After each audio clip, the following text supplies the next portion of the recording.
Wow, hello everyone. Good evening. It's good to be back again. This is Diaspora Network, and we're just here to share a few things to everyone.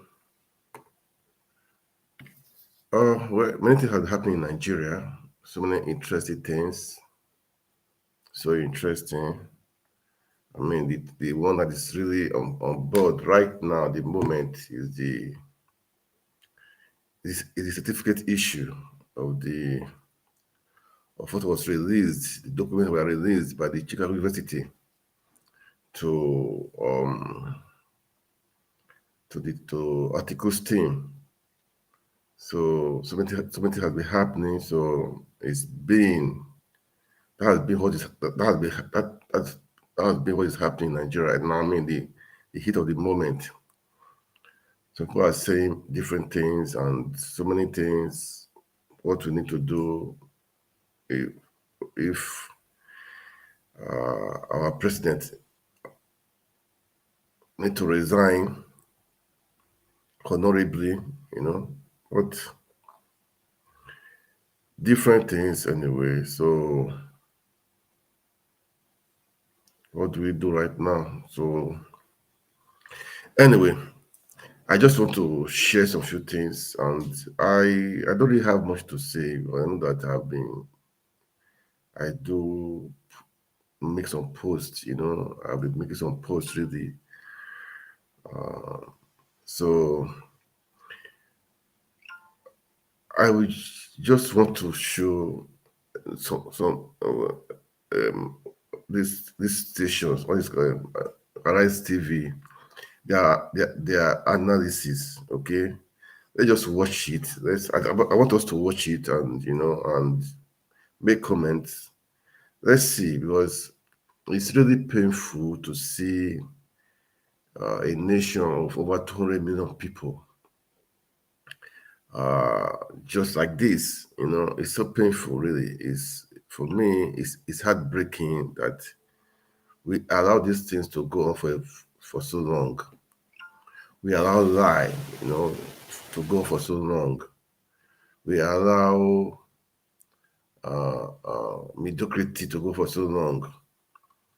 People are so free, forge results, do so many things, and these are people that want to lead the people, not only just the presidency. We have so many issues that have been happening. Forge certificate, NYC, so many things have been happening, and we cannot continue to live like this. It's not good for the image of the country. It's not good for the country. It's not good. So we need to make a change. We need to make a change. Right now, I heard in America, some of the nurses, Nigerian nurses, not just some of the Nigerian nurses and some Nepalese nurses, their certificates are being reviewed because if your president can is if it's questionable as per his characters, that means you as a citizen too. That means you are questionable too. That is the truth, because when your number one citizen is his identity, his certificates are just being questioned. So the members too, that I mean, other citizens, what do you expect for I mean for them also. So that is just the thing. So those in diaspora too, I know people traveling from one country to another country. Nigerians they don't trust them. They don't really trust them. Before Nigeria had a kind of image. Okay, Nigeria has before a kind of image, not a good. I would say a good image, because when you are traveling, when you show your passport that you're in Nigeria, they look at you second time. They will scrutinize you. But now they are saying, people are hearing the international community. They've been saying, and what will be saying, that a person has been convicted in the US, call him drug lord, president for certificate is now the president. That means is they cannot just trust Nigerians, really, man. That is just the truth. The trust is not there. So, but the fight goes on. Some people are saying Tinubu has won. Let's move ahead. Let's move ahead. We cannot move ahead just like that. You cannot build on illegality. It's not that is not the best. Because we cannot build on illegality. The case must be resolved. It must be resolved and the right thing must be done. The right thing must be done. So that's what we are saying. So those people that are saying the case, I mean, we should move on. We should just move on. Let's forget it. No. At other times, no. We have to make sure we see to the end of it. Okay. We have to make sure the right thing is done, because if we allow them to like this, next election is going to be worse. I was telling some people today, I said, look, if we don't do the right thing right now, I wonder what is going to be in the next election. I just wonder what is going to be in the next election. It's going to be, you know, they will rig they will so not even rig the election. They will fully be in charge. Okay. So people that are saying let's wait to the next election, let's no. For me, at other times, no. We must make sure the right thing is done. You guys voted, and our vote must count. It must count. It must count. That is the truth. It got to count. Yeah, it must count, man. It must count. That is the truth. So nobody will be saying let's no. It must count. It has to count. It just has to count, man. Anyway, we be playing.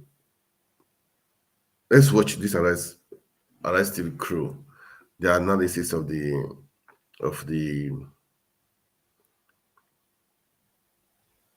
Chicago scandal. It's a big scandal, man. It's a big scandal. It's a shame. It's a shame. It's just a scandal. It's so painful that that is how we find ourselves. It's so painful, but I believe we can make things right. Okay, we can also make things right. Okay, those out there, don't give up. We should not give up. We should not give in. Okay, we can make things right. And today too, Atiku Abubakar had a World Press conference. Maybe I will try to play that also. All right. I mean, I'm doing these things for clarity so that people they will know, because right now some people are still defending Tinubu. They are defending him to the core, defending him.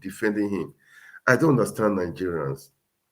Why can't we just say the truth? All right, first say the truth, and when you see the truth, I think the truth will set you free. That's what we are told. We'll set the truth to set you free. So let's watch this analysis first from Arrest TV crew. Please, as you watch, kindly share. Can follow our page. Right now, I'm also on YouTube channel, but YouTube channels, and on Twitter also. So, guys, it's good you share this video. Okay, you like, make comment. Okay, it's important. All right. So let me play this video of Arrest TV. Let's watch. Let's watch them. Okay. Let's watch them. Let's see what the analysis. All right. All right. Reactions trailing the transcript of the deposition made by Carl Westberg, the witness of the Chicago State University in the case of former Vice President Atiku Abubakar's request for the release of President Bola Ahmed Tinubu's school records in the yet-to-be certified transcript obtained by our sister publication, This Day Newspapers. Westberg told the court that the diploma, which is also called a certificate that President Bola Ahmed Tinubu presented to INEC, was not like the ones issued by the university in 1979, but however looked more like those produced in the 1990s. Well, in one breath, Westberg also claimed that CSU did not find any diploma issued by 1979 to Tinubu, but in another breath claimed that the school had in its file the diploma dated June 27, 1979, which was the copy released last year to Enahoro Eba under the order of a U.S. court. Well, let's go over some excerpt of the deposition transcript. Carl Westberg was responding to questions from Angela Liu, lawyer to Atiku Abubakar. The question from Angela goes, "You have never seen a diploma that cut off the signature of Herbert Conley position like this?" Answer, correct. Question, and CSU does not have a 1979 diploma that contains the font, CL signatories, and wording apart from the INEC diploma. Westberg answered correct. Question, so CSU does not know of any diploma dated 1979 like the INEC diploma that has ever been issued? Answer, correct. Question, and CSU has no record of issuing this INEC diploma to President Tinubu in 1979. Westberg answered correct. Another question, and CSU did not issue a diploma dated June 27, 1979 to Tinubu in 1979. Westberg answered correct. Well, another transcript there. Angela asks, the diploma says it was granted on June 22nd, 1979. Westberg answered yes. Question, and CSU did not have a board of trustees in 1979, did it? Answer, true. Another question, so let's look at the signature on the INEC diploma on the right. It looks like one of the signatories from Elnora Daniel, correct? Answer, yes. Another question, and Elnora Daniel was not the chair or president of CSU in 1979, correct? Answer, correct. Angela also asks, she was president in 1998 to 2008, correct? Well, Westberg answer, as far as I'm aware. Well, you know this has caused a lot of reactions, guys, because, you know, is it the word forgery or the certification? But let me take a tweet from David Houdini, who wrote, just got a hold of the written copy of yesterday's deposition. And yeah, Chicago State is in just as much trouble. Well, apart from confirming that the certificate submitted to INEC is a forgery, they also confirmed that they have no way of knowing that Bola A. Tinubu and Bola Ahmed Tinubu are in fact the same person. Well, Temitope Ajayi also in response, I believe he is the press secretary to President Bola Ahmed Tinubu, he wrote, we should be clear. In the deposition made by the Chicago State University, there was nowhere the university said the certificate presented to INEC by President Tinubu is fake. The university insisted on that oath that President Tinubu graduated with honors, and even at that, replacements for lost certificates are done by vendors, not the university. They claim that President Tinubu submitted fake certificate to INEC does not make sense. A man cannot forge the academic records he possesses. You can only forge what you don't have. All right, Rufai, a lot of discrepancies here in this. Yeah, although I will state again, this is not a certified copy of the deposition, but I mean, it's transcribed as to what he was saying. That is Carl Westberg. But I want to also just talk about the fact that, you know, Chicago State University contacts vendors to get their certificates. I did go on Chicago State University and I looked at it as well. There's also a link that you can click to obtain your diploma from the school website. And the second thing I wanted to say about concerning that as well is the fact that they did have the certificate from Enahoro Eba that he requested. I believe that was last year. So what happened there? I don't get it. So that's the conundrum. Yes. Yeah, I get vendors can print certificates and all of that, you know, the American system. But the question I also want to ask is, apart from printing a certificate, there should be some form of authentication. Yes, that they can make. So let's say you are an affiliate of Rufai Enterprises. At least there should be some form of authentication of Rufai Enterprises on what you print. That's one. Number two, why is it that there was one, they gave Enahoro Eba, why didn't President Tinubu get that one to present? That's the question. But if CSU had one for him, why did he get that one to present? Why did he present the one that the CSU did not even present at all? I think a lot of people should read those raw facts of the deposition. They talked about that. That inquiry you read was, I think, was the first part of the deposition. So he did not know, the Carlsberg did not know that they were now going to bring up the Nahoreba exit. So when they brought it back to him, he was gobsmacked. It also showed the school did not even have a verification system to verify whatever the student had even presented hitherto. Because the school did not even know that Ahmed was the middle name of Bola Ahmed Tinubu. So there was no way for them to be able to know. Concerning the template that was going around, that some people had gone to tell all sorts of porkies for, that the school gave it to them. The school said it was just a template they had released because they got a lot of inquiries, and that if you had even mailed the school, they would have given it to you. That's just it. So when people they would have given. So what is this vendor situation? So and who that was to whom it may concern. Yeah. No, I'm talking about those certificates. You meant the certificates. So the vendor situation, and also they talked about the case of a certain Mr. Orr in all of this, conversation that left the school after certification of something and all of that. And, there were also other, even very sad things. And you wonder, this is the way an American university operates? Absolutely not. And let's now go back to a particular document. Because, you see, with all of this new evidence, there was a deposition under oath Carlsberg made, where he said Bola Ahmed Tinubu graduated and was awarded a degree from University of June 1979. And they said that Chicago provided a diploma to him and they were valid and all of that. Now, this is suspect. In the first deposition I gave Angela Lu, the things he was already saying in this Henderson deposition was contradictory. So because, Oji, I not get work, I read that thing. I read it. I took out my time to read it because we need to be able to inform the public. Absolutely. You get? So, and that's why all of this out there, it's in the realm, people will check it up, whatever it is, they're going to make their assumptions and all of that. But for me, I'm just concerned about the facts of the matter and based on the deposition. Like you said, rightly, it's not certified yet. Probably when they, certify it and all of that. And it's a document that's out there in public. Everybody should take out time to read it too. But based on some of the first depositions, it was already contradicting the things Carlsberg put in here. All right.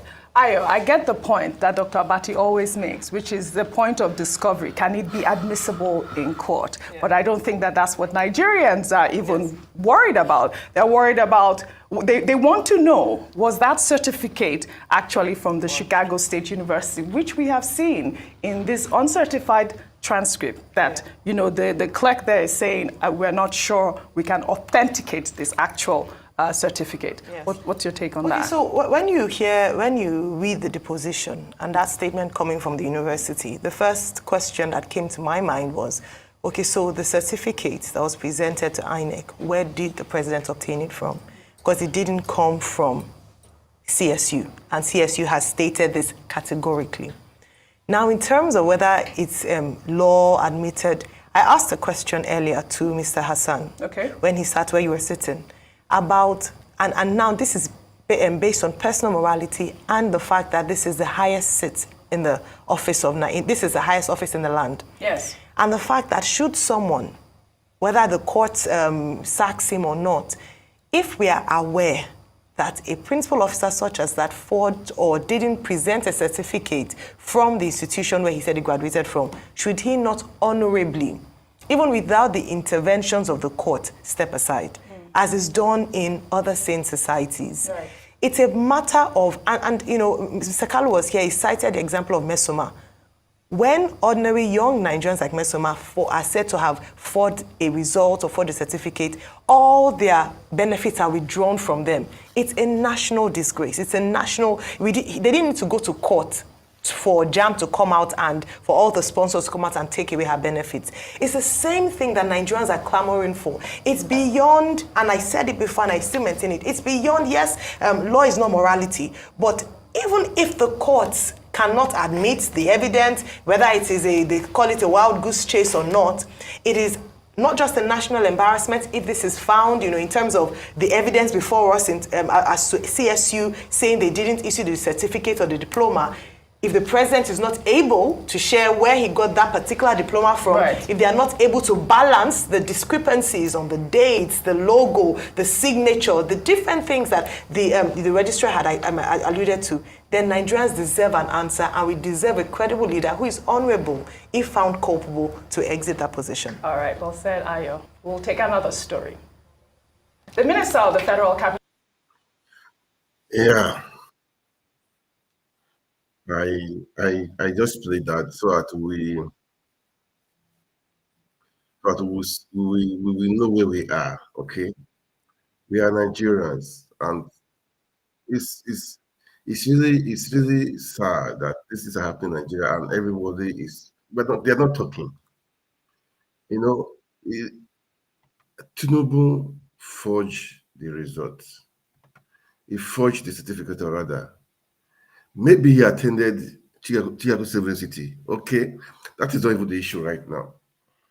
This, what he presented to INEC was forged because they've said they are not the one that presented that one to him. And there are other videos I would love to play, because they don't even know the identity, if it's a man or a woman, This is a shame. It's a big shame, really. It's just a big shame. In a good society, in a sane society, people like Tinubu supposed to honorably resign. That is the truth. Not even called to do anything. Honorably, he will resign. That is how it's supposed to be in a society that is functional. But what baffles me is that we see some Nigerians, they are clapping for him, they are still defending him, they are saying all sorts of rubbish. It's a shame. I give an example of what happened just yesterday in the US. The Speaker of the House, they removed him. For the first time in the history of US House of Reps, for them to remove a speaker. His own party members, they removed him. I'm not saying Democrats now, Republicans, his own party member removed him. So what stops even the APC members, even the cabinet members to tell this is embarrassing, it's a national disgrace. Why not resign?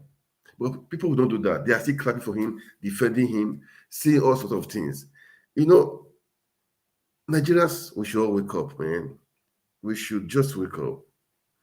We should wake up. We should know what time is it.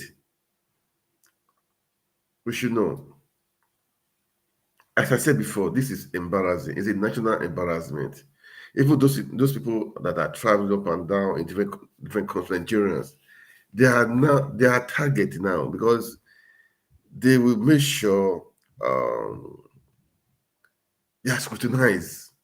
Because if your leader can be so dubious, then what stops you as a normal guy not to be even worse?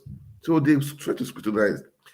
Anyway, it's painful anyway. I was thinking by now, Tinubu will honorably resign. And Africans, I know, being what they are, they don't honorably resign. That's African leaders for you. They don't. They will make sure they are there, even if they are doing the worst thing, even people are dying, people are crying. They don't care. They don't care. They don't care. But other countries in Europe, in America, you see they're resigning. They will just resign. They will just resign because this is embarrassing. It's embarrassing. Well,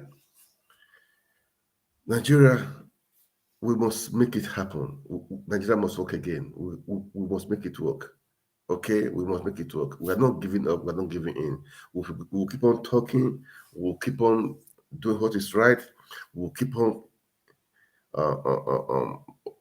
under the constitution, under the law, to make sure we achieve our aim. Okay, that is what we are doing, and that's what we are going to do. All right. Anyway, something. Okay, let me play this video of. All this why yesterday we were so expectant as per when the things came out. Then the Atiku Abubakar, the former vice president, he now said today he will make a world press conference regarding the saga, the disgrace, what happened. I mean, the Chicago scandal is a scandal, is a big scandal. He said he was going to make he was going to make a press conference, which he did today. He did today. I will play it. Okay, I want us, why I'm doing all these things, why I'm playing, why I want to play this video of Atiku Abubakar. I want people to understand what is really what is what's going on, because I heard that the Nigeria, the mainstream media have been bribed. They don't say the right. They don't say what is happening. They don't do it. They are telling the Nigerian people another set of things. They are not telling them the truth, which is not good. They are telling them another version. So that is why it's good for us to pass information. Make sure that's why I say when you watch this kind of videos, share it. When you share it, people will one way or the other. Once somebody somewhere will hear it. Okay, share the video and like. Okay, so that we will have the right information. Okay, right now it's not a matter. This is not a matter of obedient movement now. This is not a matter of Labour Party now. This is a matter of PDP now. This is not a matter of APC now. This is a matter of Nigeria. This is a matter of this so-called president Tinubu. This scandal that is going on. It's affecting people everywhere. I told you last time. I said it last time. Some nurses in the US now they are being scrutinized because they are Nigerians too. All their certificates now are now being scrutinized. This is what is happening. So don't be surprised. Maybe even in other areas, in other sectors, you see Nigerians are being scrutinized now because they said they know how to forge Oluwole. Because I don't know, there was a time Nigeria Oluwole was so in vogue. Maybe that was when Tinubu did what he did too. Maybe he went to Oluwole to do it also. If you know who to call Oluwole, ask any Lagos person. He will tell you. Ask Nigerians know what's called Oluwole. It's only I don't think no. Maybe it's just only few that will say they don't understand what's called Oluwole. Oluwole, that is they are experts in forging things. In bringing out a replica. Give them anything, they replicate it. Anyway, that is aside. But let me just play this video because it's important for us to know the truth. It's important to know the truth. That is why I want to play this video so that we know at least it was Atiku and his lawyer that pushed this case. They push it to the end to make sure they release all the documents we are seeing right now. Okay, I know Khalifa Wahimi started this fight a long time ago. The guy shouted, he cried, he shouted, he went to court, he was humiliated. At the end of the day, his voice was not heard. So you see, that is why I said we should not stop talking. This was over 20 years ago, over 20, I think over 23 years ago, when Gani Fawahimi was shouting, Tinubu is a fraud. He forged certificate. He's like this, he's like this. He shouted and shouted. The court frustrated him. The Lagos State was able to frustrated him. And the guy died, but his voice is still lingering on. Okay? What he did, what he started last time, is still on today now. That's why I'm saying we should not give up. Obedient, we should not give up. If what the court said last time that it doesn't matter. Let the fight continue. We are there waiting for the Supreme Court. They will come and go. Okay, it doesn't matter the verdict. We are praying the right thing should be done. That's what we are praying for. But our voice must be heard. At the end of the day, our voice must be heard. That is what we are saying. At the end of the day, our voice must be heard, and it must be heard. We are not giving in. We are not giving up. Okay. Anyway, let me find the video of today, the world press conference given by His Excellency, the former VP of Nigeria, Atiku Abubakar. I do all of them. They're all the same people, but he fought this thing. He made sure that he fought Tinubu to make sure the documents are released, which is good, okay, which is quite commendable, very, very commendable. Okay, let me see. I don't want to play all, but I have to play some. I have to play it anyway. In it, and who will come after us. Just listen to him, okay? I want you to listen to what their prime is, what he said about how our country is bigger than any one of us, and its standing in the world affects the fate of all who come from or live in this great country, which has great future. As leaders, it is our duty to advance the well-being of all our people and of the country. For this purpose, my generation worked hard to return the soldiers to the barracks. Very many of us are here, and to defend the right of the people to elect and establish for ourselves legitimate government. Our elections are established and governed by law and founded on the Constitution, from which leadership and government in Nigeria alone derive their legitimacy. The people look up to us as leaders to respect these rules and to defend them. This is what has brought us here today. Today, we are called upon to again, as a people, to uphold and defend the ground rules of elective government in our country. The Constitution prescribes the requirements for those who seek the highest elective office in the land. It should not take months or indeed decades for the institutions concerned to be able to do their work in establishing the credibility of any certificates presented by candidates for public office.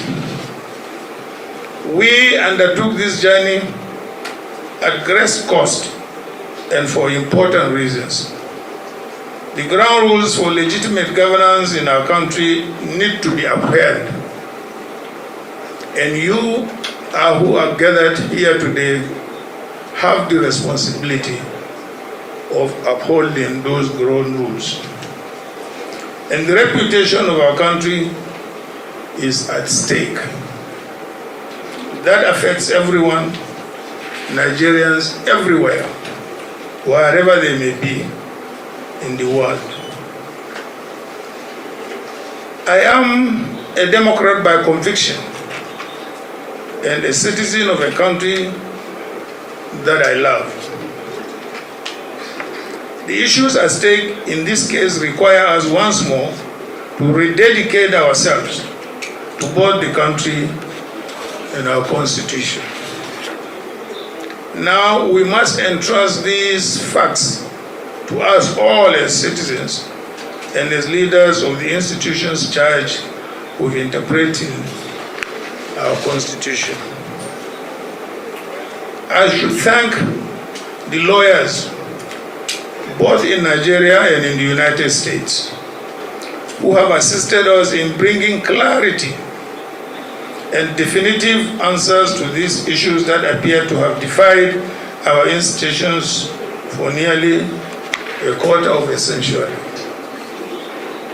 I also want to extend my gratitude to the Nigerian citizens and friends of Nigeria, both within and beyond the shores of our country, for their patience as we have sought to find the facts and establish the truth. I wish to pay tribute to the late human rights activist, Chief Gani Fawehimi, senior advocate of Nigeria, who inspired us on this path of discovery. Now he can truly rest in peace in the assurance that what he started about 23 years ago has come to fruition. Gani's vindication today gives credence to the saying that no matter how fast a lie runs, the truth will someday overtake it. Former American President Thomas Jefferson once said, and I quote, "If I had to choose between government without newspapers and newspapers without government, I wouldn't hesitate to choose the latter." From exposing the Watergate scandal and unraveling the dubious certificates of politicians, journalists have maintained eternal vigilance by bridging the gap and stepping in when other arms of government failed. It is for these reasons that commendation must be given to David Hundeyin, an independent journalist whose extraordinary work and those of many more young people like him has become a source of inspiration. Special thanks must be given to the millions of Nigerian youths and citizen journalists too, who continue to put out the truth online even when no one is listening. Indeed, the price of liberty is eternal vigilance. They have put the country first in their firm commitment to unravel the truth and hold leaders accountable. This gives me the hope that we have worthy partners in the struggle to reclaim the country we call our home. This quest is not for or about Atiku Abubakar. It is a quest for the enthronement of truth, morality, justice, and accountability in our public affairs. In line with this, let me call on all well-meaning Nigerians, leaders of thought, our religious leaders, our traditional leaders, our community leaders, our political leaders, and in particular, Governor Peter Obi of the Labour Party and Governor Rabi Ukwankwaso of the NNPP, and the leaders of every political party in Nigeria, and indeed every single person who loves this country, as I do, and who wishes nothing but the best for this country as I do, to join me in this campaign to enshrine probity, accountability, and the basic principles of justice, morality, and uprightness in our country and in our government. This is a task for each and every one of us. Let me, therefore, at this juncture, thank you for listening. May God bless you all, and may God bless the Federal Republic of Nigeria. Thank you.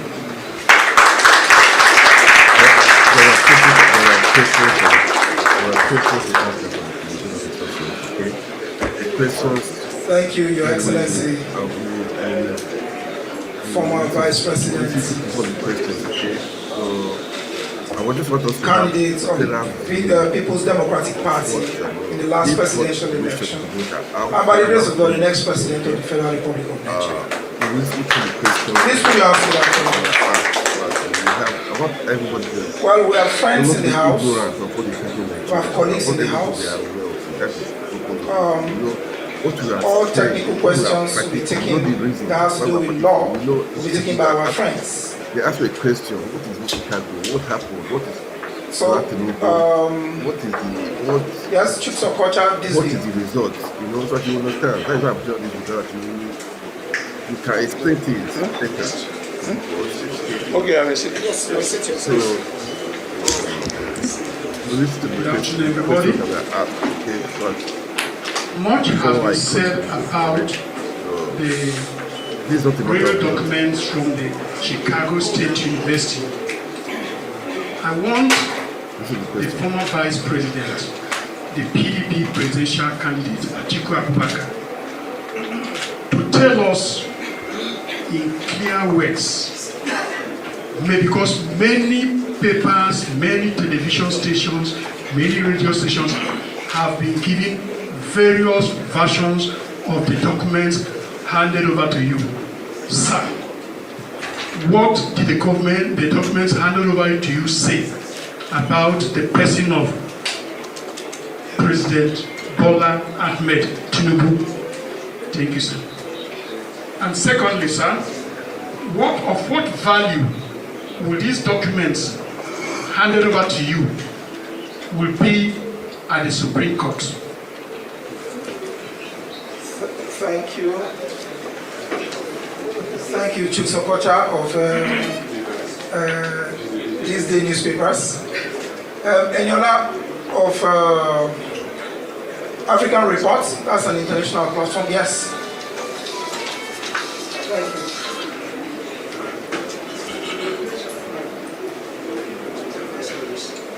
Good afternoon, Your Excellency, colleagues, and everyone here. A spokesman for the president said that what you are doing against the president is a form of betrayal.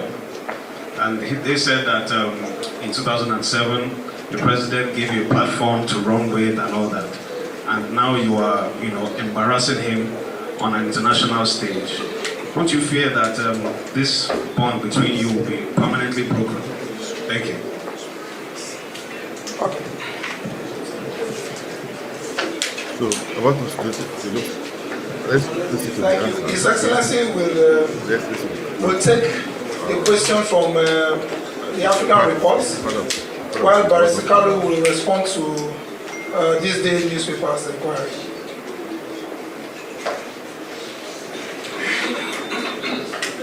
Well, I beg to disagree with Bola Ahmed Tinubu. Yes, it is true, in 2007 we came together to form AC. And in Lagos, at the convention, I emerged as the winner and got the ticket. After I got the ticket, he sent about 5 or 6 senior partymen. Some of them are here. I can even name them, but I don't want to embarrass them. And they met me and said to me that Bola wanted to be my running mate. I said, gentlemen, you are all old enough. And apparently, virtually all of you are Christians with the exception of only one person. What would be your reaction to have a Muslim ticket? All of them said, we totally object to it. I said, then why didn't you tell him when he was giving you the message that, look, Mr. Tinubu, the message you are giving us, we don't seem to agree with you. Why are you coming then to me? And that was the end of the political relationship. He broke away, went and supported Umaru Yar'Adua. So, what is the ground for him to say that I betrayed him? But those of you who are old enough will also remember that in 2003, the PDP took over all the southwestern states, with the exception of Lagos. I stood Between Obasanjo and himself, I said, no, you can't take over Lagos. Leave it. And he left it. So who is indebted to the other? Is it me or Bola Ahmed Tinubu? But there are other things which I would not want to go into. But I vehemently deny that either I stabbed him at the back or did not do him whatever. Thank you. Until today, I will not do Muslim ticket. I don't have to be president because I don't believe it is right for this country. It's not right. Absolutely wrong. We are multi-ethnic and multi-religious. And our government should reflect our diversity and our composition. Thank you very much.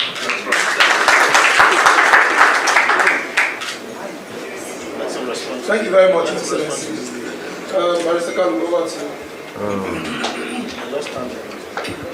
There was no question I'm looking for that question. I wanted them to ask that question. I don't know. On the certificate issued or released by Chicago State University to the lawyers of Alhaji Atiku Abubakar. These are the documents. One, that Bola Ahmed Tinubu forged the certificate he presented to INEC. That's one. Two, that the qualifying certificate from Southwest College to Chicago State University bears a female, indicating that that document does not belong to Bola Ahmed Tinubu. Three, the Chicago State University admission application form has a claim that Bola Ahmed Tinubu attended Government College, Lagos, and graduated in 1970, when indeed the school was established in 1974. The same document has it that the owner of that document is a black American, and the document Bola Ahmed Tinubu submitted to INEC, he denied having dual citizenship, which means it does not belong to him. Then the same document, oral deposition, says that the Bola A. Tinubu is Ahmed, but the NYSC certificate Bola Ahmed Tinubu submitted to INEC has Adekunle. I don't know where the Adekunle and the Ahmed emerged from. So, on the second arm of your question, of what use will it be in the Supreme Court, it is very, very clear that from decided authorities, the Supreme Court has held that they can accept a party to adduce fresh evidence as long as certain conditions are met. And from what transpired in the proceedings in U.S. courts, that condition has already been met. So, as we speak, our law is very clear that a party at fault cannot be allowed to enjoy the fruit of his illegality. That is our answer to your question. Thank you.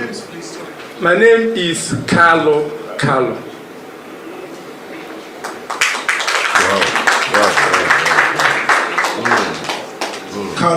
Carlo, thank you very much, Carlo.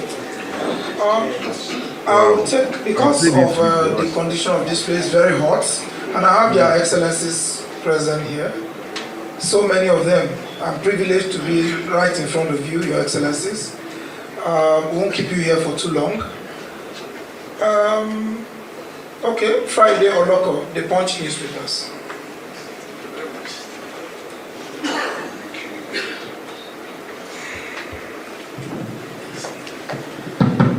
Yes, good afternoon, Your Excellency. My name is Friday Oloko. I work with Punch newspapers. Well, there were been rumors flying around that because of this issue, this alleged certificate forgery, that some persons have reached you by way of trying to intervene, to put pressure on you, purportedly from the president, for you to step down on this matter. If it is true, will you step down on this matter? That's one. Secondly, you are fighting this cause. What's the fate of your business interests? Do you fear that maybe, should you continue, that your business interests might be threatened because of the powers from the presidency? Thank you very much.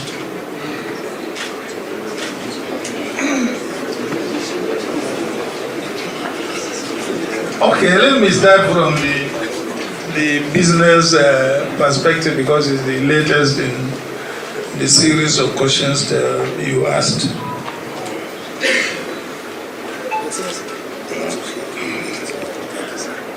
Yes, as you might have read in several other places, I was, in fact, not involved. In fact, I was the founder of one of the biggest oil and gas logistics company since the military area.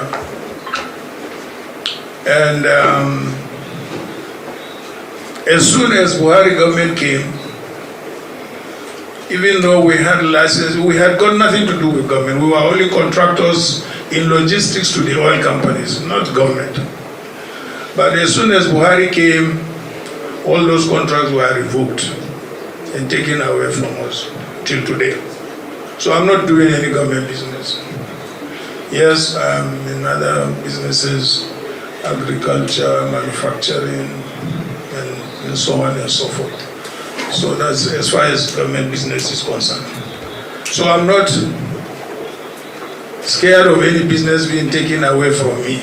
It has already been taken away from me since the beginning of was in 1990, since Buhari's time. They took it and distributed it among themselves. So what was the other question?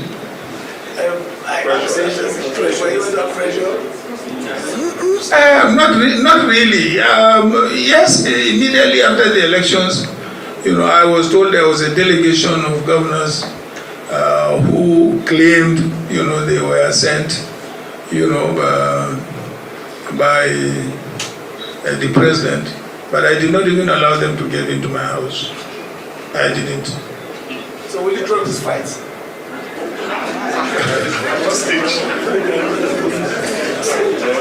I will only drop the fight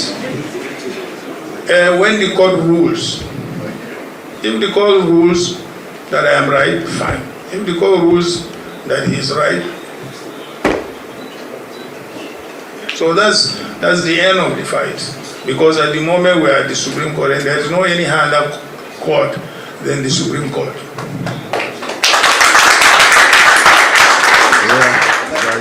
I just played this. Thank you, Your Excellency. Yeah, I played this for us to understand the details, okay? I played the interview, Rise TV, how they analyze, do some analysis.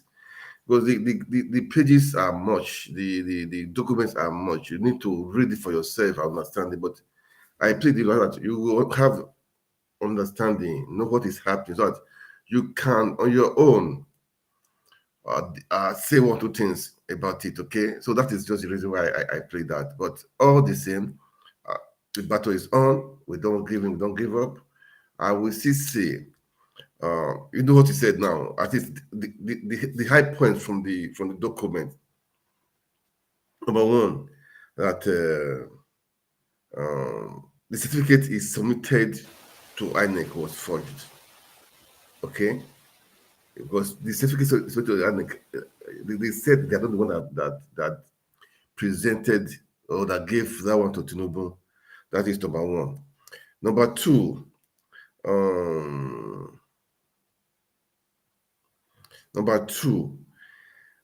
there is discrepancies also because the document belongs to a female. So that means maybe there are questions unanswered. Tinubu will know that he's a man, but the document, there's a female attached to it also. So all these things are, I mean, we need to sort it out. Then he said, Tinubu, what he presented to Chicago State University was he attended Government College, Lagos, 1970. Meanwhile, that school was not in existence in 1970. That school came to existence in 1974. You can imagine. So that means it was forged also. So because you cannot submit a certificate to Chicago University 1970, meanwhile, that school was not in existence. So that means it was forged. Then the other one too,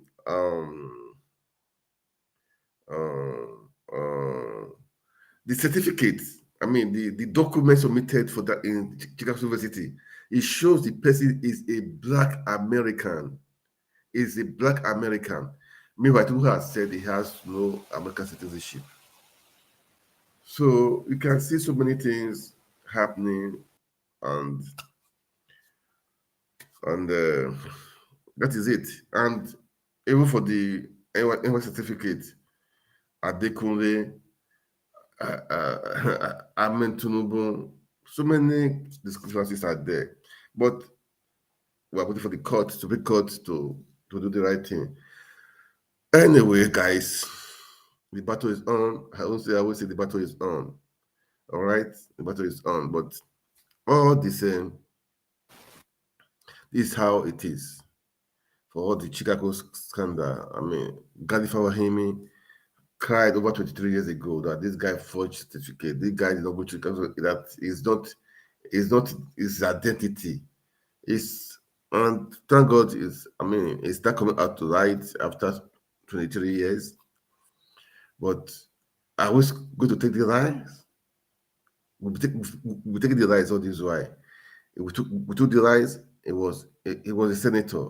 I think 2 times or so. It was a senator from there to a governor of Lagos State, 2-time governor of Lagos State for 4 years. Just imagine. And now it's now the city president of the most populous Black nation in the world, Nigeria. Over 200 million people. Nigerians, how did we get so far? How did we come like this? How did we get here? How? We have professors in Nigeria. We have particular people in Nigeria. We have people that are learning in Nigeria. And right now, some of those people that are saying that obedience are bigots, obedience are stupid. Right now, they are quiet. They don't say anything. 2-3 weeks ago, one of them was saying something, was abusing obedience in South Africa. Right now, he's quiet. He's not saying anything. Well, I think they should say something right now. Those professors or those people, they should come out and say something. But right now, they are quiet. If you love Nigeria, come out and say the truth. Especially all these people especially our elder statesmen, how long are you going to? Who is feeding you? Why are you scared? Come out and say the truth. Save your country. Save Nigeria. That's what we're saying. Save Nigeria. Let's help our country. Let's make Nigeria great again. We can make Nigeria great again. When we combine our voices, your voices will be heard louder. Okay? The youth, since the elders are failing us, the youth come out. Take your country. Take your country back. Take it from these elders. Since they are failing us, They, those ones that are on the sideline, they are not saying they don't say anything. Please, youth, Nigerian youth, take back your country from these people. Take it back. Take it back. That's what I'm going to say for now. Please, as you watch, kindly like, share, that people will see, we know what we are doing, because it's important we speak. It's important we pass out the information. That's what I'm doing right now. I've given out information of the Chicago State University, of all these scandals. I try to play some of the videos that we all know what is happening. Okay? I've just done that, so the boys in our court. But the youth, take your country back. Enough is enough. Don't let the cup of delicate rice they're giving you to say your conscience. Don't say your conscience. Fight for yourself. Fight for your unborn children. Fight for the nation. Fight for Nigeria. We can make it work. We can make it work. But before I go today, I will just play a video of His Excellency Peter Obi. Just a short. This video is long, but I won't play all. Okay, I won't play all, man. It's Arise interview. The interview he had with Arise TV. Okay, I just play it just to say good night. Okay, but please kindly watch. I will just play this. Kindly like and share. Okay, I know. Check out my YouTube channel also, please, and follow and subscribe to the YouTube channel. Okay. Let me just play it so that we hear from from Peter Obi, His Excellency Peter Obi. Okay. Then before I call it a day, all right. The response by organized labor. Yesterday, they met with the federal government and they said they were going on a mother of all strikes starting tomorrow if their demands were not met.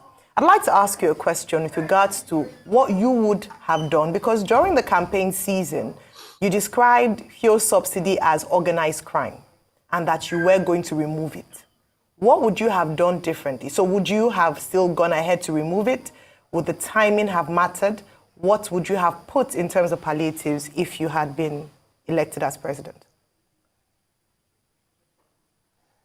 Well, let me reiterate my position. And I said, fuel subsidy is organized crime as it was being practiced even before. If you go and look at my tweet of September 19, 2022, and then read my manifesto, it showed clearly, manifesto about Labour Party, showed clearly the way we would have approached it. Fuel subsidy is organized crime. I've said this repeatedly, and that is going to be removed. I mentioned it during the campaign. I mentioned that what we are consuming is far above what we are supposed to be consuming. And if you listen to Governor Isaiah Gudaya's interview recently, he said that a friend of his who was involved in fuel subsidy gains and everything told him that it is criminal, that he's even tired of making money through that type of crime. It should be removed. Which shows there's a criminality side of it and corruption side of it. Then if you look at, since the subsidy has been removed, our consumption is just about half of what it is, which again shows that what we are consuming was. So for me, the approach would have been, and that's what I said, go and read my tweet, is to remove the corruption and criminal side of it, remove the excess demand that is not factual. By doing this, you would have reduced it by 50%.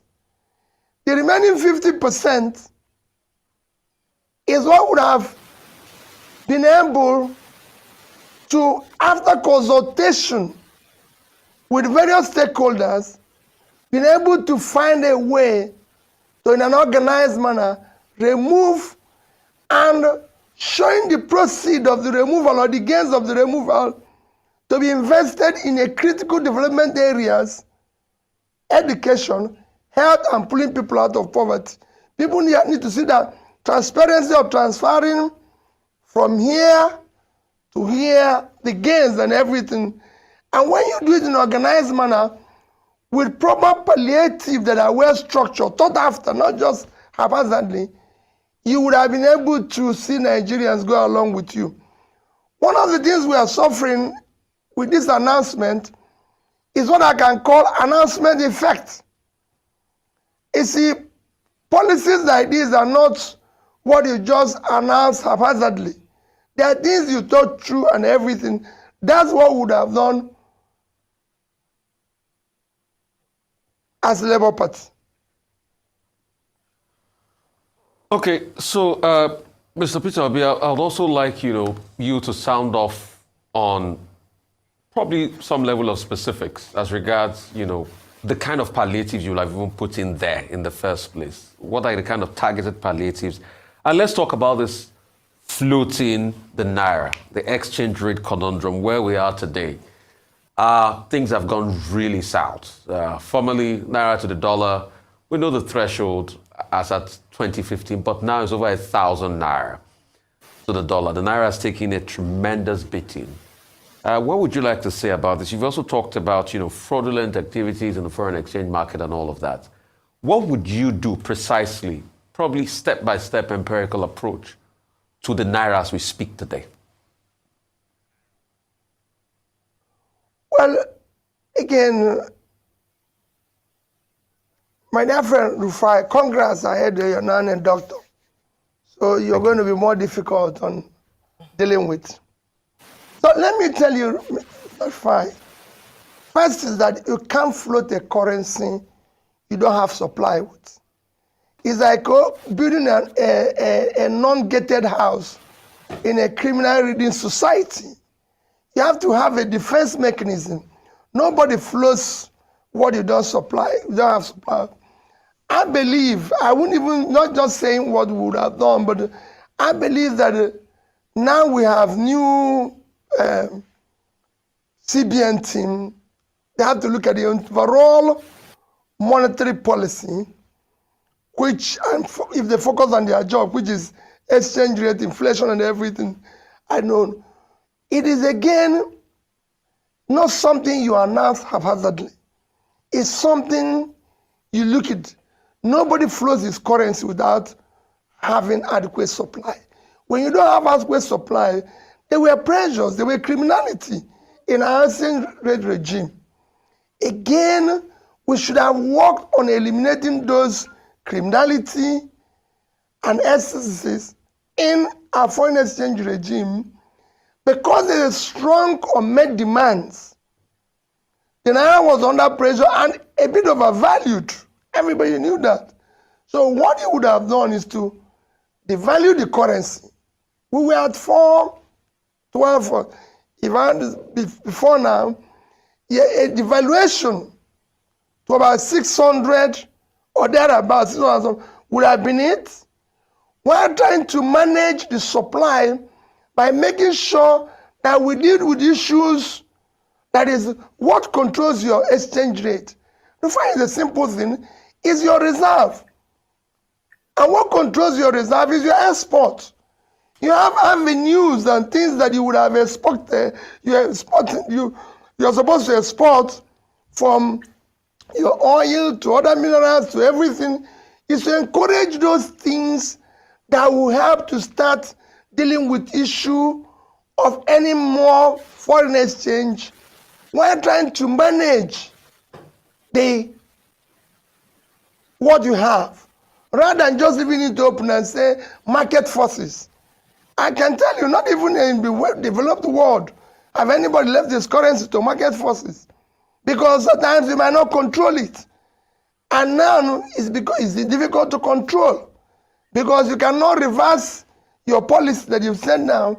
So that's why I said this is an announcement effect that would have been well thought through by a proper economic team and consultation properly before announcing. You don't just announce these things in a market square and say we're going to do this. Okay, Mr. Peter Obi, governance is different from that. Mr. Peter Obi, I want to get you right, and that's why I asked specifics. Are you Yes. saying we should have devalued the currency to over 600 and go to look for money That's to what I would have done. defend Go the and read my currency? distance. Yes, I would have done that. So you're saying that go to look for money to... I would have devalued the currency, still stay where we are with a management form, making sure that whatever is available is used by the real sector. But in all removing the criminality, I can tell you, Mr. I Peter know Obi, in that regime, I know, yes. Mr. Peter Obi, but in all fairness, to this government, where will the money have come from for them to now be able to keep that rate, owing to the fact that the CBN report coming out saying that we are so encumbered that we probably only have around 3 or 4 billion in our reserves to be able to spare. So where will the money come to now defend the currency when we have a backlog of close to $6, $7, $8 billion in the first place? So are you saying you will have borrowed more to now defend the currency? I'm involved a little bit in finance. And I know that in every country of the world, they're even trying to borrow money, even using a company. It doesn't matter what yes, you can do that. You are not borrowing to defend, just to defend the currency, but to stabilize it temporarily while you're working aggressively on your exports. It's not everywhere. We are not the first to do it. You can do that while you're working aggressively on your export, which if you look at what people are stealing and doing today, if we're able to do it, and remember what I said, manage the criminality side of it, like whether it's land tripping, anything. If you do it properly, I can tell you, you will be able to do it. And also, removing the fact that dollar has become what you can call underground currency of our economy. It shouldn't be. We have a currency called Naira. So you should remove it. All these things that people are using dollars to do, which are not productive, should be removed. If you remove it, I can assure you can strengthen the currency. But you have today, even if you want to do party primary, people are sharing dollars. If you have this, that is not our currency. And that should be a stiff penalty in dealing with that issue. If people earn it legitimately, let them spend it the way they want. If people are doing business and earn it, let them spend it the way they want. But in a situation where it has become even a means of, call it corruption and criminality in our system, we should be carefully manage it. Mr. Obi, but if any legitimate, like I said, even if you want to put it in your pillowcase, go and put it there. If you want to do it the way you feel you're safe, that's fine. But illegitimate one, if we remove all that, we can manage the rate. While we work on our export in order to strengthen our currency. Countries have gone through this. Mr. Obi, to address the fallouts of the decision to remove fuel subsidy, the Tinubu administration has been taking a number of steps, particularly in terms of palliatives. 5 billion naira to the states to provide palliatives in the states. Teachers and workers in tertiary institutions have been told that their salaries will increase by certain percentages dated back to January 2023. Only yesterday, the president first said 25,000 naira provisional wage increment for 6 months for average low-range workers. But that has been changed, that no worker is low grade. Everybody is important. So that has been increased to 35,000. 15 million households are to be given a total of 75,000 naira between October and December. Now, what are your thoughts on some of these steps, palliatives, that government has introduced or has promised to introduce in some instances to ameliorate the hardship occasioned by fuel subsidy removal? Well, let me not go into. I have not been opportune because I've been traveling to be able to read the details of yesterday's announcement. It was just on yesterday. And like I said, I was traveling all day yesterday. So I've not been able to look at it. The last palliative I know the president did issue was the one of when he did 75 billion to 75 million companies, and the one of I think 50,000 to companies. That was the last one that I was involved or I listened to. And for me, the one of yesterday, for me, is the issue of the temporality of it. Because if I'm correct, he said this will last for 6 months. Or is it going to be permanent? Are we now saying we've changed or a minimum wage? Well, it looks like there's a problem with audio connection there. We'll take a short break, and then when we return, the conversation with Mr. Yeah, guys, I just played that so that it's just to hear from Mr. Sensitive will be okay. I mean, he had good plan for the country. We pray that everything will work out well. Okay, we're still praying, and we hope everything will be okay. All right.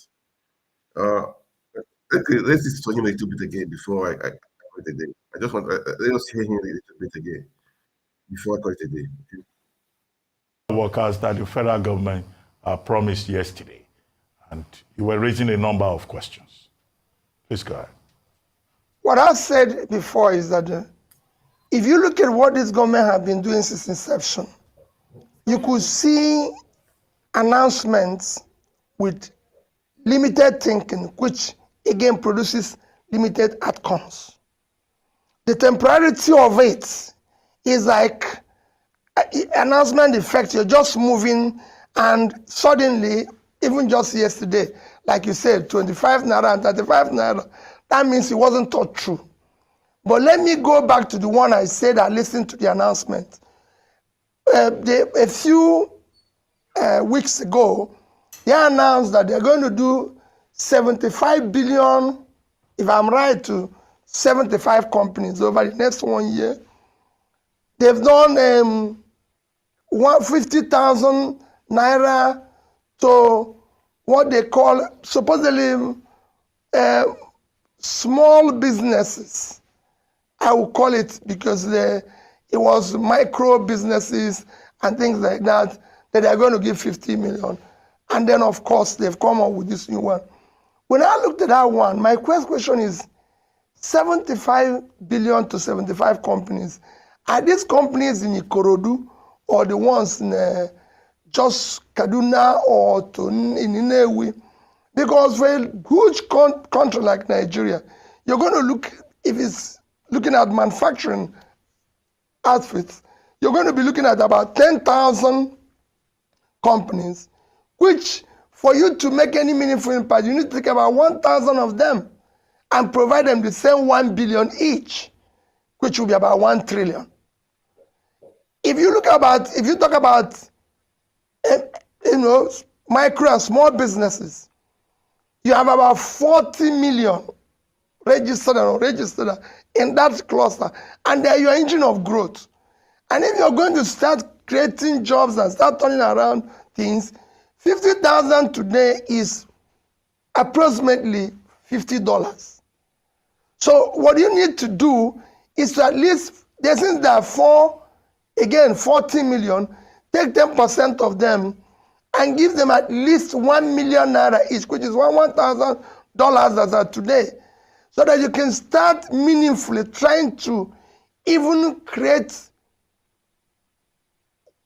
two jobs by making sure that each of them are working. So things have to be done differently, and it must be thought through with proper consultations and economic team that have sat down and analyzed this. It's not just announcing that, oh, we've done this to states, there must be, again, a coordination between the federal, the state and local governments in trying to pull through this difficult time.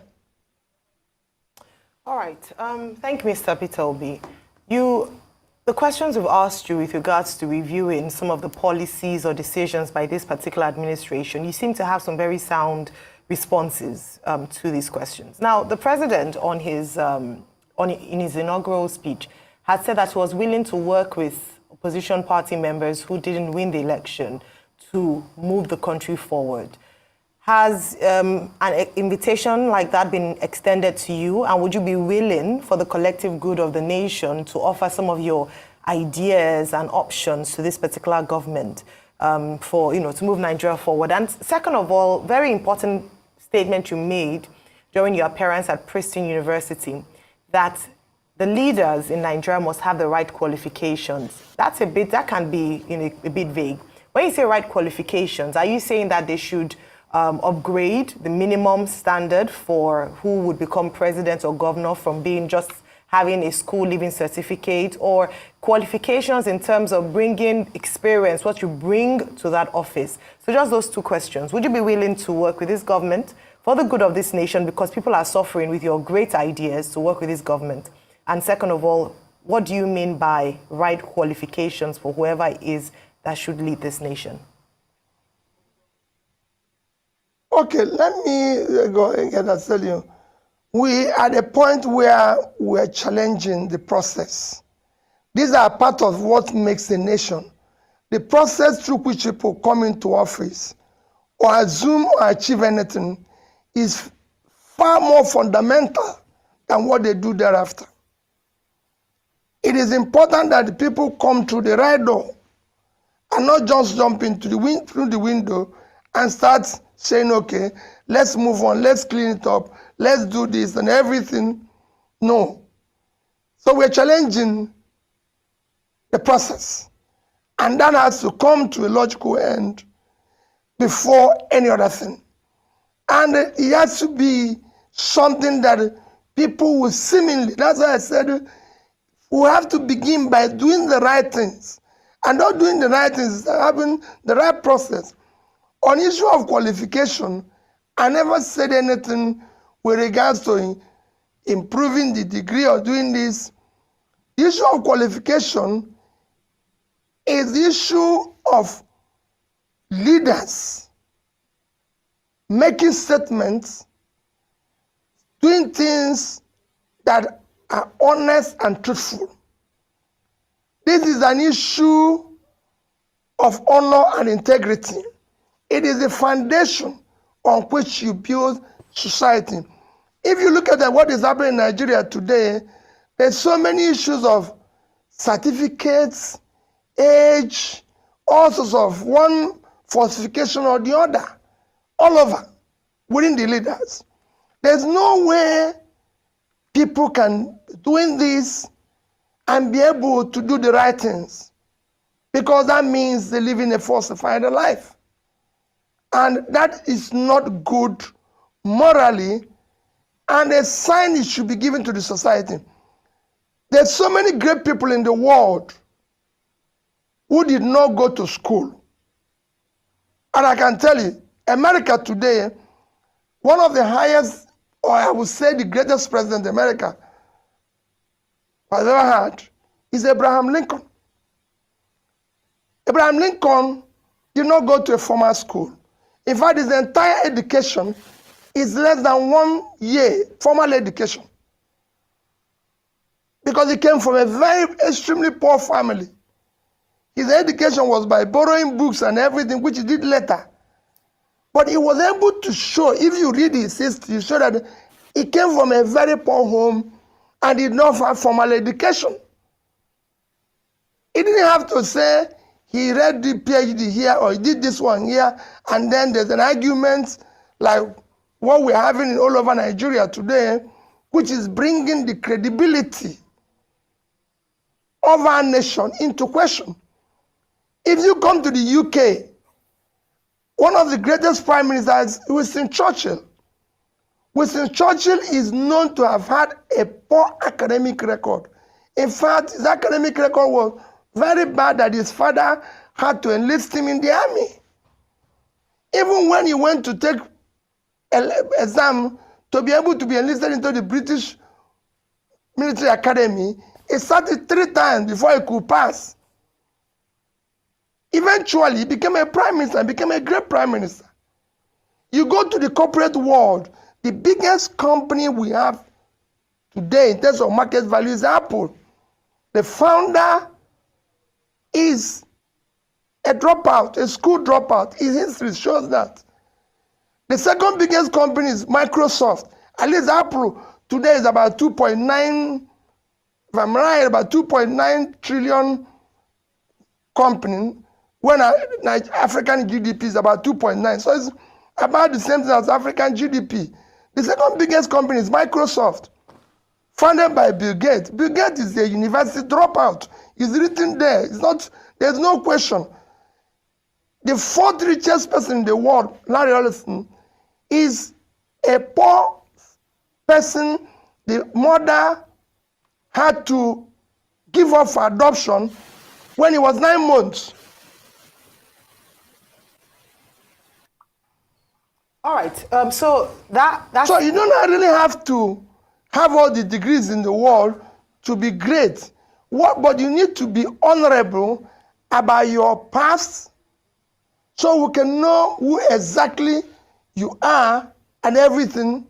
The world are bound by great people who have poor past and no education, and that forms part of their greatness. all right. We'll take a quick break, so just so we can get back that connection, and when we come back, we'll continue to speak to Mr. Peter Obi, 2023 presidential candidate of the Labour Party and former governor of Anambra.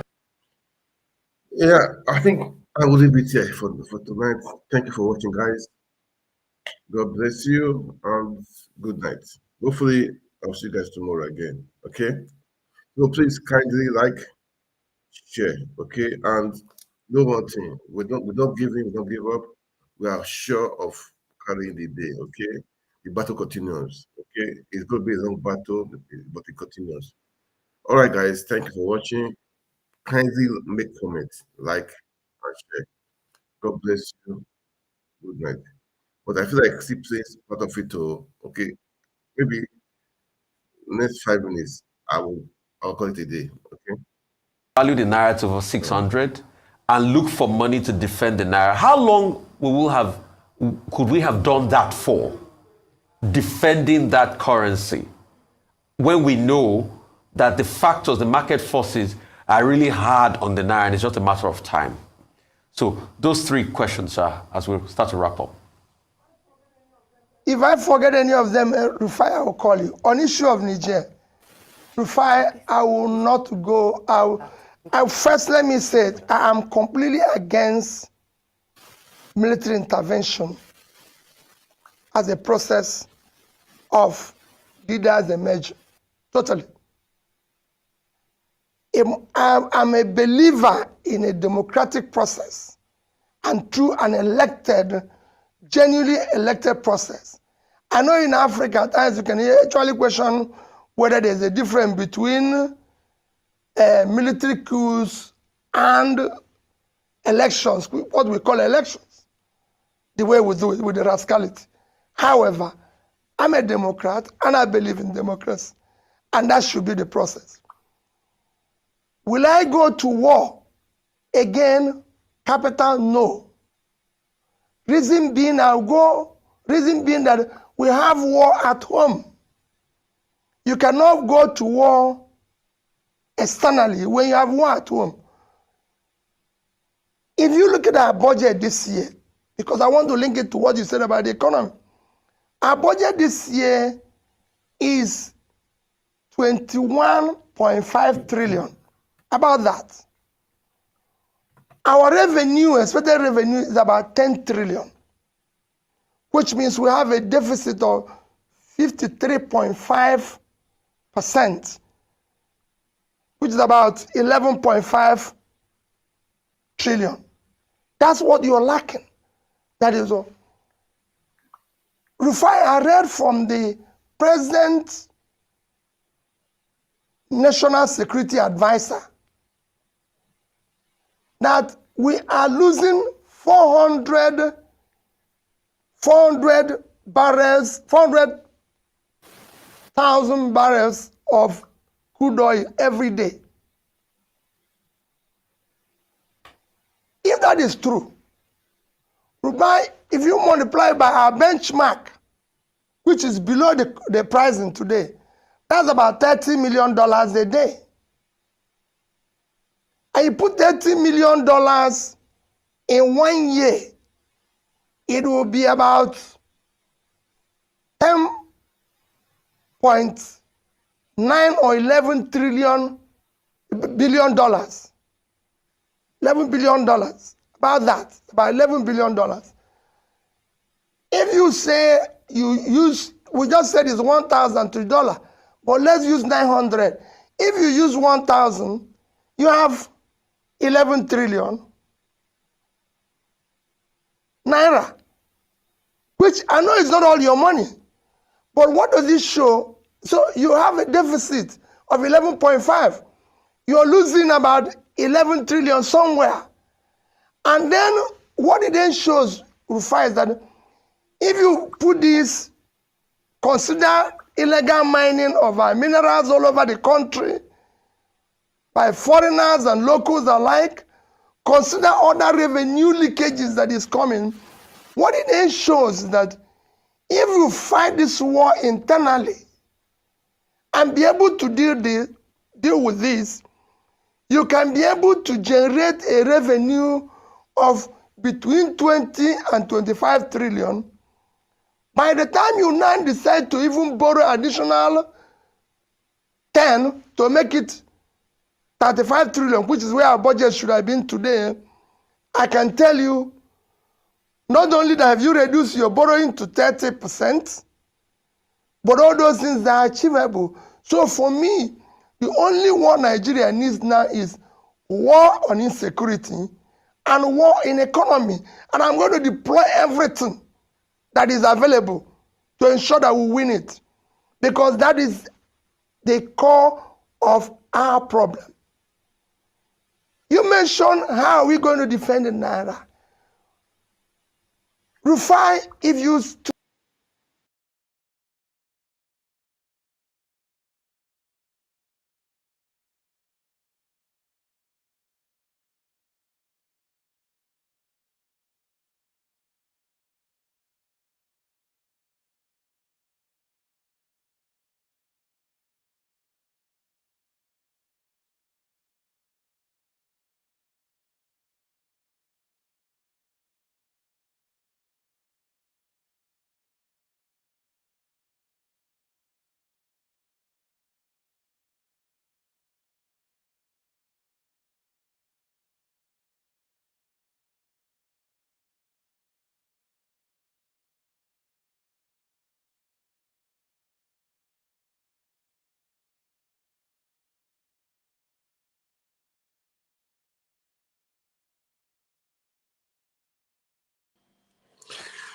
Yeah, guys, we call it a day let's call it a day, okay? I'll be back again tomorrow by God's grace. God bless you. Please kindly like, share the video, and we can make it happen.